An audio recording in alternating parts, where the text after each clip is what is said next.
السلام علیکم، میں ہوں حبیب اکرم اور آپ دیکھ رہے ہیں پروگرام نقطہ نظر۔ مجیب الرحمان شامی صاحب ہمارے ساتھ موجود ہیں اور آج شامی صاحب کے ساتھ جن موضوعات پر ہوگی گفتگو، پہلے ڈال لیتے ایک نظر پر۔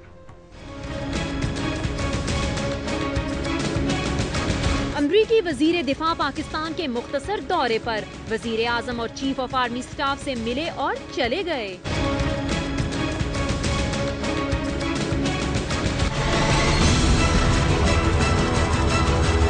میرے پاس 60 گھنٹے ہیں جو 60 سال کے برابر ہیں۔ یہ تاثر نہ لے کہ میرے جانے سے کیس ختم ہو جائے گا۔ چیف جسٹس لاپتہ افراد کیس کی سماعت کل پھر ہوگی۔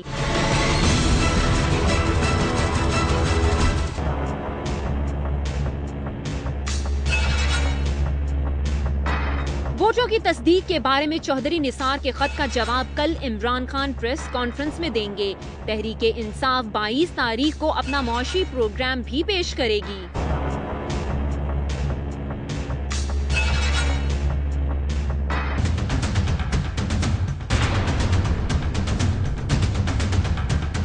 دلی میں بھی تحریک انصاف کامیاب، ایک نئی پارٹی نے پرانی جماعتوں کو مصیبت میں ڈال دیا۔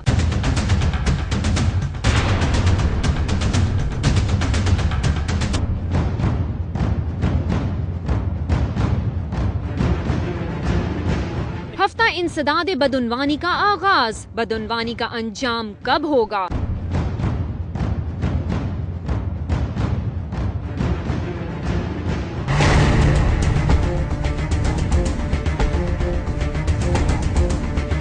پاکستان میں مارشل لا کا نشانہ بننے والے پہلے وزیر اعظم کی کہانی۔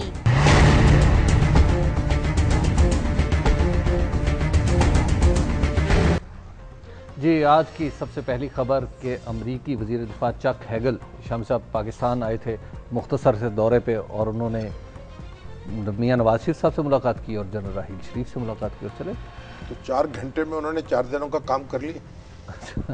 وزیر اعظم سے بھی مل لی ہے، وزیر دفاع بھی موجود تھے، وزیر خارجہ یعنی جو سرتاج عزیز صاحب جو مشیر خارجہ، طارق فاطمی صاحب بھی تھے، تو سب سے باجماعت ملاقات ہو گئی۔ بالکل، اور پھر جنرل راحیل شریف سے بھی ملاقات ہو گئی، تو سب سے مل کے واپس چلے گئے۔ چک ہیگل جو ہے وہ آئے تو افغانستان میں تھے، ٹھیک، اور وہاں بھی انہوں نے کہا تھا کہ میں اپنے ٹروپس سے ملنے کے لیے آیا ہوں، اپنے فوجیوں سے، کیونکہ وہاں افغانستان میں بھی ان کی وزیر دفاع سے ملاقات ہوئی، لیکن صدر کرزئی سے ملاقات نہیں ہو پائی۔ ٹھیک ہے، کیونکہ صدر کرزئی جو تھے وہ ایران کے دورے پر روانہ ہو گئے۔ اچھا، اور چک ہیگل سے جب پوچھا، ہیگل سے بلکہ جب اخبار نویسوں نے کہ آپ کا کرزئی سے ملنے کا پروگرام تھا، انہوں نے کہا نہیں، کوئی ایسا پروگرام نہیں تھا۔ اچھا، اور جو ایوان صدر ہے ان کا، اس کے ترجمان نے کہا نہیں، ہم سے پوچھا گیا تھا چند روز پہلے، تو کیونکہ کرزئی صاحب نے ایران جانا تھا اسی دن، اس لیے ملاقات ممکن نہیں تھی۔ ٹھیک، اس کے باوجود ہم نے ایک مہمان نوازی کے طور پر جی، ملاقات کا اشارہ دے دیا تھا، یعنی ملاقات ہونے والی تھی، لیکن پھر پتہ نہیں کہ ہیگل صاحب کی کیا مصروفیت ہو گئی، ملاقات نہیں ہو پائی۔ بالکل، اصل میں کرزئی صاحب اور امریکہ کے درمیان بھی ایک سرد جنگ چل رہی ہے۔ ٹھیک، وہ جو ان کا معاہدہ ہے وہ 2014 کے بعد 2014 کے بعد ٹھہرنے کا 10,000 ٹروپس وہاں رکھنا چاہتے ہیں، وہ اس پر دستخط کرزئی صاحب نہیں کر رہے۔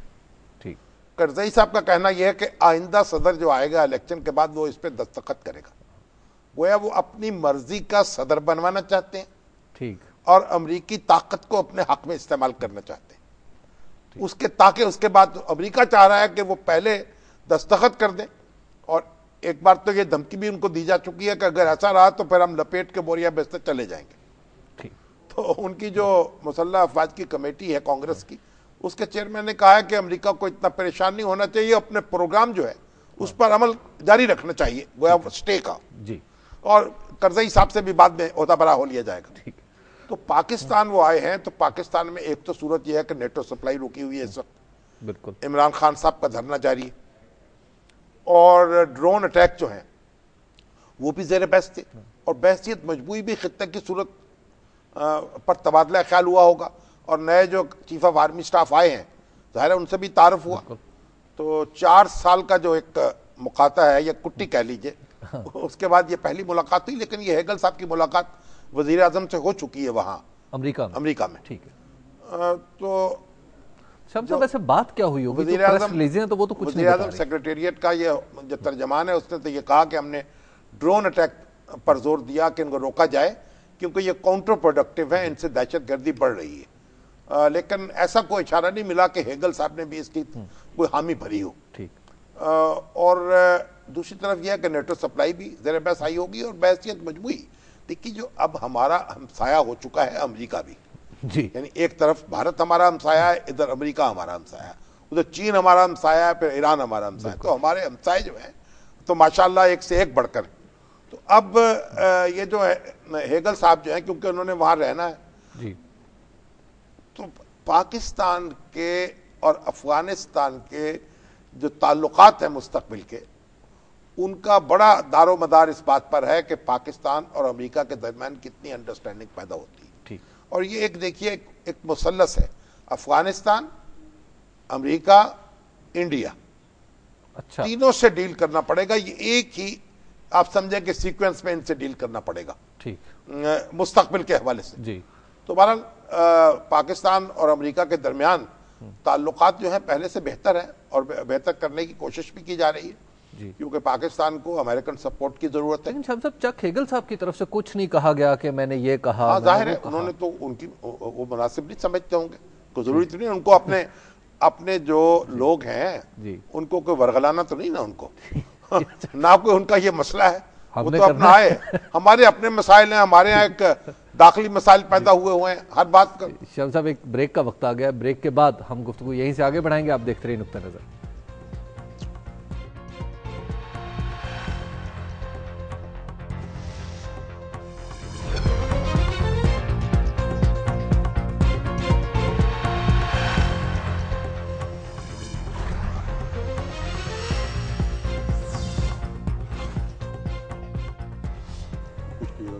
نقطہ نظر میں ایک بار پھر خوش آمدید، بات ہو رہی تھی چک ہیگل کے پاکستان کے دورے کے حوالے سے۔ شام صاحب اب وہ ایک اور بھی تو ان کے دورے کا اسپیکٹ ہے کہ وہ مڈل ایسٹ کو ٹھنڈا کرنے کے پر چلے ہوئے ہیں، وہ اسرائیل اور فلسطین کے درمیان وہ تو سارا ہو رہا ہے، وہ تو ان کا اپنا ہے، وہ تو جان کیری وہاں گئے ہوئے تھے، ہیگل صاحب تو نہیں گئے۔ دیکھیں اصل بات یہ ہے کہ امریکہ جو ہے اس کی پالیسی میں ایک خاصی تبدیلی نظر آ رہی، اور جان کیری جو گئے ہیں اسرائیل میں، اور فلسطین اور اسرائیل کے درمیان بھی ایک معاملہ طے کرا دیا ہے، انہوں نے یہ اعلان کیا ہے، اور اسرائیل نے بعض ایسے معاملات مان لیے ہیں جو اس سے پہلے مانے نہیں جا رہے تھے۔ تو اب توقع کی جانی چاہیے کہ اسرائیل کے اور فلسطینیوں کے درمیان بھی ایک سمجھیے صلح ہو جائے گی یا جنگ بندی ہو جائے گی۔ ادھر ایران جو ہے اس سے بھی معاملہ انہوں نے بنا لیا، تو اب پاکستان کے ساتھ بھی تلخی بڑھانے کا کوئی فائدہ نہیں ہے، کیونکہ ہمیں اس تلخی کو قابو کرنا چاہیے، اور یہ ڈرون کا معاملہ اور نیٹو سپلائی کا معاملہ، یہ دونوں معاملے حل کرنے چاہیے۔ امریکہ اگر کسی طریقے سے کوئی یقین دہانی کرا دے ہلکے پھلکے انداز میں، اور وزیر اعظم جو ہیں وہ عمران خان صاحب کو یا ان کی جو جماعت ہے حکمران وہاں اس کو یہ کچھ تسلی کر دے، تو یہ نیٹو سپلائی کا مسئلہ حل ہو جائے گا۔ ویسے تو عمران خان صاحب نے کہا کہ بھئی ان کی جماعت کے لوگ جب ان کی حکومت کے لوگ گئے تو انہوں نے کہا دستور کے مطابق یہ وفاقی حکومت کی ذمہ داری ہے کہ وہ ہمارا دفاع کرے، ٹھیک ہے، اور جب وہ ہمارے ہاں ڈرون حملہ ہوتا ہے تو ہمارے دفاع میں خلل پڑتا ہے، تو وفاقی حکومت اپنی ذمہ داری پوری نہیں کر پائی۔ ان کا کہنا یہ ہے کہ چودھری نثار علی صاحب نے بھی ان کی تائید کی اس نقطہ نظر کی، اور جو سپیکر ہیں اسمبلی کے سردار ریاض صاحب انہوں نے بھی کہا کہ ہاں بات آپ کی درست ہے۔ اچھا، تو اب یہ ایک اور آرگومنٹ ہے۔ تو وفاقی حکومت گویا وہ کہتے ہیں کہ ہمارے دفاع کی ذمہ داری جو ہے اسے پورا کرنے میں ناکام ہو رہی، تو وفاقی حکومت کی اب یہ اس کے اوپر لازم ہے کہ وہ ان کو اعتماد میں لے اور یہ معاملہ جو ہے اس کو کسی طریقے سے حل کرے۔ شام صاحب اب ذرا لاپتہ افراد کے کیس کی طرف چلیں۔ ویسے شام صاحب ایک بات آپ سے پوچھنی ہے، یہ جو 1 گھنٹہ 1 سال کے برابر ہوتا ہے کہیں؟ 1 گھنٹہ جناب 1 گھنٹے میں 60 منٹ ہوتے ہیں جی، اور 1 منٹ آپ استعمال کریں، آپ تو کہتے ہیں نا غافل، ایک لمحے کی غفلت جو ہے وہ صدیوں پیچھے چھوڑ دیتی ہے آپ کو۔ تو چیف جسٹس صاحب نے کہا ہے کہ میرے جو انہیں نے کہا ہے نا، جی جی بالکل، انہوں نے کہا ہے میرے 60 گھنٹے جو ہیں 60 سالوں کے برابر، 60 سالوں کے برابر ہے۔ ان کو ٹھیک ہے، بالکل ایسے فیصلے کرنے چاہیے، لیکن اب مناسب یہ ہوگا کہ جب وہ خود کہہ رہے ہیں کہ سپریم کورٹ جو ہے ان کے بعد بھی اسی طریقے سے کام کرتی رہے گی، تو پھر ان کو بے اعتمادی کیوں آنے والوں پر؟ ٹھیک، تو اگر جو فیصلے وہ نہیں کر سکتے وہ آنے والے کر دیں گے. بالکل. اور آپ کو تو معلوم ہے کہ چیف جسٹس صاحب جو ہیں, اب تو جو سپریم کورٹ بار ہے وہ تو ان کے بارے میں ان کو اشاعیہ نہیں دے پا رہی. وہ رضوان مرتضیٰ جو ہے اس کے پریزیڈنٹ ہیں, اور وائس پریزیڈنٹ صاحب نے کوشش کی اپنے طور پر کچھ کرنے کی, ان کو نوٹس جاری کر دیا گیا. ٹھیک. یہ کوئی اچھی بات نہیں ہے. ویسے میرا خیال ہے آسما جہانگیر جو ہیں وہ ان کی لیڈر سمجھی جاتی ہیں اس گروپ کی, جس کا ترجمان ہے مرتضیٰ کامران, اور یہ ہیں سینیٹر بھی سابق, اور جے یو آئی سے تعلق بھی ہے ان کا, اور اچھے وکیل ہیں. ان کو اچھی روایات قائم کرنی چاہیے. ٹھیک. یعنی کہہ رہے ہیں کہ جو چیف جسٹس صاحب ہیں, کیونکہ انہوں نے سو موٹو نہیں لیا جو پولیس نے ٹارچر کیا یا یعنی وکیلوں کو, یعنی جو وکیل سپریم کورٹ پر چڑھ دوڑے, پولیس نے جب ان کو روکا تو اب سو موٹو لینا چاہیے چیف جسٹس صاحب کو. مطلب غیر منطقی باتیں ہیں, لیکن ایک اتنے چھوٹے واقعے پر اتنے بڑے فیصلے نہیں کرنے چاہیے. بالکل. اچھی روایات قائم کریں. چیف جسٹس صاحب سے بہت اختلاف ہو سکتا ہے, ان کے کئی فیصلے ہیں ان پر تنقید ہو سکتی ہے, ان کا جو انداز تھا ایک تحکم کا اس سے آپ اختلاف کر سکتے ہیں, لیکن بہرحال انہوں نے ایک بڑے تاریخی فیصلے کیے ہیں, تاریخی شخصیت ہے وہ, اور تاریخی کردار ادا کیا ہے. اس طرح کے لوگ روز روز دیکھنے میں نہیں آتے. تو جو سپریم کورٹ کی بار ہے, ویسے تو آپ کو معلوم ہونا چاہیے یہ سپریم کورٹ بار جو ہماری ہے اس کے صدر تھے عبدالحلیم پیرزادہ صاحب, جب مشرف صاحب آئے ہیں. تو یہ جب پیش ہوئے تھے سپریم کورٹ میں تو سپریم کورٹ بار کے صدر نے بھی تائید کی تھی مشرف صاحب کے ماشاءاللہ کے آنے کی. اچھا. ایک لحاظ سے اس میں بھی کہا تھا ان کو مہلت دے دی جائے. تو اب یہ تاریخ کے واقعات ہیں, بہت کچھ سپریم کورٹ بار کے سے بھی بہت سی غلطیاں ہوئی ہیں. تو اب ہمیں مستقبل میں ایک اچھے طریقے سے قدم رکھنا چاہیے. جو عدالت کی عزت ہے, عدالت کی اگر توقیر نہ ہو تو وکیلوں کی کیا حیثیت رہ جائے گی باقی. وہ آفیسر آف دی کورٹ کہتے ہیں ان کو, عدالت کے افسر ہیں نا. بالکل. تو جس کے افسر ہیں اگر وہ اس کی توقیر نہیں کریں گے تو ان کی کیا توقیر ہوگی.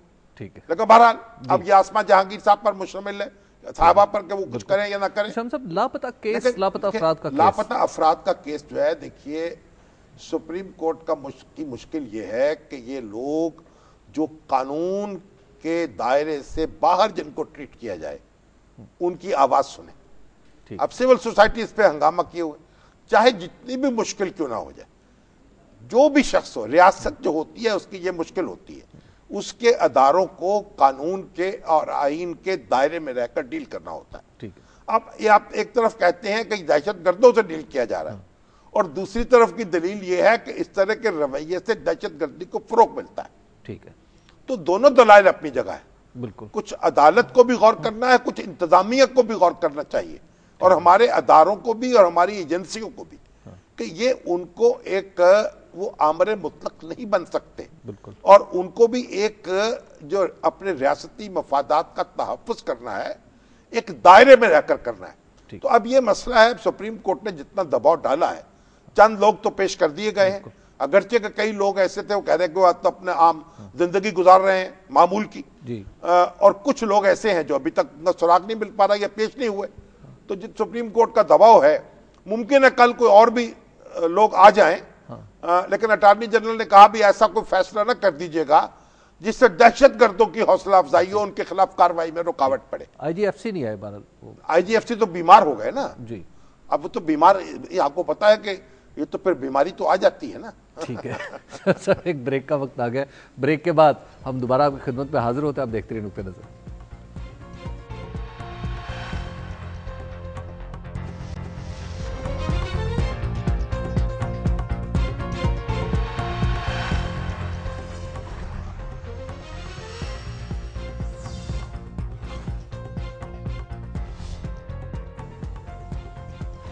نقطہ نظر میں ایک بار پھر خوش آمدید. شامی صاحب, چودھری نثار صاحب نے جو خط لکھا ہے پارلیمنٹ کے ممبرز کو, وہ تو کہہ رہے ہیں کہ اب انگوٹھا چیکنگ کی کوئی ضرورت نہیں ووٹوں کی. اب تو ممبرز کو نہیں خط لکھا, انہوں نے پارلیمنٹ لیڈرز کو لکھا ہے. بالکل. اور ان کو کہا ہے کہ یہ جو انگوٹھوں کی چیکنگ ہے, کیونکہ مقناطیسی سیاہی استعمال نہیں ہوئی, اس لیے ان کی یہ جو سکیننگ کا کوئی فائدہ نہیں ہے ناظرہ سے, اور اس پر بیٹھ کر سارے پارلیمانی لیڈروں کو گفتگو کرنی چاہیے. اور انہوں نے دعوت دی ہے سب کو بیٹھنے کی, اور پھر یہ بھی کہا ہے کہ جو طارق ملک ہیں ان کے خلاف جو کارروائی کی گئی ہے اس کا کوئی تعلق نہیں ہے انگوٹھوں کی چیکنگ سے. وہ دوسرے معاملات ہیں, دونوں کو الگ الگ رکھا جائے, ایک نہ کیا جائے. اور یہ بھی ارشاد فرمایا ہے کہ جو جوائنٹ سیشن ہے وہ بلانے کے لیے تیار ہے اس مسئلے کو حل کرنے کے لیے. اور جسٹس وجیہ الدین جو سپریم کورٹ کے سابق جج ہیں, بڑے باعزت آدمی ہیں اور اس وقت پی ٹی آئی میں شامل ہیں, ان کی نگرانی میں یہ سارا پروسیس مکمل کرا سکتے ہیں. نثار علی صاحب کی باتیں تو کافی معقول ہیں, لیکن اب جس پس منظر میں یہ کہی جا رہی ہیں میرا خیال ہے کہ یہ پی ٹی آئی کے لیے قابل قبول نہیں ہوں گی. ٹھیک.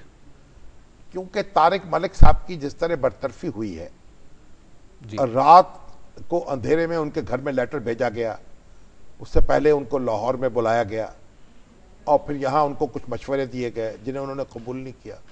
یہ ساری جو کہانی ہے وہ ایسی ہے کہ اس سے موجودہ حکومت جو ہے اس کی تب و تاب میں کوئی اضافہ نہیں ہوا. ٹھیک. اور کیونکہ نادرہ جو ہے وزارت داخلہ کے ماتحت ہے, اس لیے وزیر داخلہ کے حصے میں بھی کوئی ایسی چیز نہیں آئی جس پر وہ فخر کر سکے. اور مسلم لیگ نون کے جو حامی ہیں ہمارے میڈیا میں, انہوں نے بھی اس اقدام کی تائید کرنے سے انکار کیا. یعنی عطا اللہ قاسمی صاحب نے بھی مشورہ دیا کہ اس کو آپ اب مٹی ڈال دیں, اس مسئلے کو زیادہ نہ گھسیٹیں. ٹھیک ہے. اور عرفان صدیقی صاحب جو ہیں وہ بھی اس کو سپورٹ نہیں کر سکے. اور پورے پاکستان میں بھی اور پوری دنیا میں بھی اس پر ایک نفرین جو ہے اس کی نظر سے دیکھا گیا ہے. اب اگر چودھری نثار علی خان صاحب جو ہیں اس مسئلے کو ایڈریس کرنا چاہتے تھے تو ان کو چاہیے تھا پہلے تو وہ اس پر معذرت کرتے کہ جو واقعہ پیش آیا ہے وہ قابل افسوس ہے, اور میں ان کے ذمہ داری جو ہے اس کے یا تو خود لیتے, اور اگر وہ اس کے ذمہ دار خود نہیں ہیں تو پھر جو ذمہ داروں کے خلاف کارروائی کا یقین دلاتے. اب اس مسئلے کو یہ انگوٹھے کی سکیننگ سے الگ نہیں کیا جا سکتا, ایک بات. دوسری بات یہ کہ یہ کہنا کہ مقناطیسی سیاہی استعمال نہیں ہوئی, یہ بھی ابھی ایک ڈسپیوٹڈ بات ہے. اچھا. کیونکہ پی سی ایس آئی آر تو کہہ رہا ہے کہ ہم نے مقناطیسی سیاہی دی الیکشن کمیشن کو. اب الیکشن کمیشن نے اگر وہ سب جگہ بھیجی تو اس کے ساتھ کیا ہوا, اور نہیں بھیجی تو اس کے ساتھ کیا ہوا, یہ بھی ابھی تحقیق ہونی چاہیے. اور دوسری ایک اور بات یہ کہ یہ سکیننگ ہو چکی ہے کراچی کے بعض حلقوں کی. ٹھیک ہے. اب وہاں جب ہو چکی ہے اور اس وقت کچھ نہیں کہا گیا, تو پھر لاہور کے حلقوں کو اگر سکین کر دیا جائے گا تو کیا قیامت آ جائے گی. ٹھیک ہے. اور یہ بات جو چودھری نثار علی صاحب کہہ رہے ہیں ان کو کہنی چاہیے تھی الیکشن ٹریبونل کے سامنے, جب جن حلقوں کو چیلنج کیا گیا ہے ان حلقوں کے جو امیدوار تھے مسلم لیگ نون کے, یہ موقف اختیار کرتے. ٹھیک ہے. اور وہ یہ موقف اختیار انہوں نے نہیں کیا. اب وہ ہائی کورٹ میں پہنچے ہیں, کہتے ہیں یہ انگوٹھے کی سکیننگ نہیں ہو سکتی. تو اب مسئلہ یہ معاملہ ہے عدالت کے پاس, اب اس کو عدالت ہی میں طے کرنا پڑے گا. اچھا. یہ جوائنٹ سیشن ہے اس کی کوئی جورسڈکشن نہیں ہے کہ عدالتی معاملات میں یا الیکشن کمیشن کے معاملات میں مداخلت کرے. ٹھیک. یہ کام تو الیکشن کمیشن کا ہے, اس کو کرنا ہے. بالکل. اور بلکہ عدالت جو ہے نا, سپریم کورٹ ہو یا ہائی کورٹ, اس کو بھی الیکشن کے معاملات میں مداخلت کم سے کم کرنی چاہیے. ٹھیک ہے. اب اس کو اگر سیاسی مسئلہ بنایا جائے گا تو یہ الجھے گا. مناسب یہ ہوتا کہ جب چودھری نثار علی صاحب نے پہلے پیشکش کی تھی عمران خان صاحب کو کہ اس پہ ہم پارلیمانی کمیٹی بنا دیتے ہیں, تو اس وقت وہ اس پر کام کر لیا جاتا. ٹھیک ہے. پیشکش کرنے کے بعد وہ اس کو بھول گئے. شامی صاحب, اب جب ایک کوشچن مارک خود وزیر داخلہ لگا رہے ہیں کہ جناب کہیں روشنائی استعمال ہی نہیں ہوئی, تو اس کا کیا معنی لیا جائے کہ الیکشن کی صداقت کے اوپر؟ نہیں, دیکھیے پہلی بات یہ ہے کہ یہ اب جو سکیننگ کا پروسیس جاری ہے وہ تو الیکشن کمیشن کے سپرد کرنا چاہیے کہ وہ جو چاہے اس میں فیصلہ کرے, الیکشن ٹریبونل فیصلہ کرے. ایک بات. دوسری بات یہ ہے کہ اب ان معاملے کو دیکھتے ہوئے آئندہ کی آپ کو پیش بندی کرنی ہے, اس کی طرف دیکھنا ہے. ٹھیک ہے. اور جس طریقے سے جو واقعات ہوئے ہیں گزشتہ 2 ہفتے کے درمیان, طارق ملک کی ریموول سے لے کر آج تک,